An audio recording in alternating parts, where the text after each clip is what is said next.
काय ग, काय झालं? पोट दुखते? पाळी आली आहे का?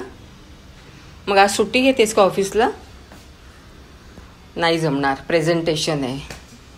पूर्वी बायकांना कंपल्सरी 4 दिवस बाजूला बसायला लावत असत. अजूनही कोकणामध्ये ही प्रथा चालू आहे.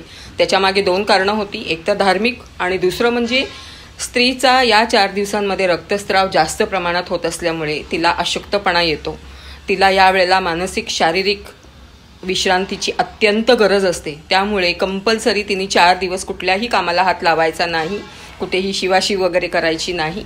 तिने मस्त तिचं मन रमेल असा गोष्टी कराव्यात, वाचन करावं आणि काय तिच्या काय आवडीनिवडी असतील ती त्याच्या 4 दिवसांमध्ये.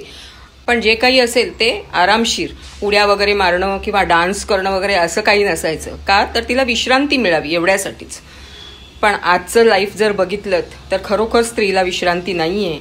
4 दिवस तर सोडा, 1 दिवसांचीही उसंत तिला मिळत नाही आहे. जॉब करणाऱ्या स्त्रिया काय किंवा घर सांभाळणाऱ्या स्त्रिया काय, त्यांना 1 दिवसाचीही उसंत नसते. पाळीच्या दिवसांमध्ये होणारा रक्तस्राव, होणारे मूड स्विंग्स, शारीरिक त्रास, पोटदुखी हे सगळं सहन करून त्यांना बाकीची कामंही सांभाळावी लागतात. खरंच ग्रेट आहेत आजकालच्या स्त्रिया. त्यांना उन्हाळा, पावसाळा, हिवाळा कुठलाही सीझन बघितला जात नाही का त्यांचे होणारे मूड स्विंग्स काय आहेत किंवा त्यांना काय त्रास होतो हे काहीही पाहिलं जात नाही. पाहिलं जातं ते निव्वळ तिने आज दिवसभर काय काम केलंय एवढंच. मग ते जॉब असू देत नाहीतर घरकाम असू देत.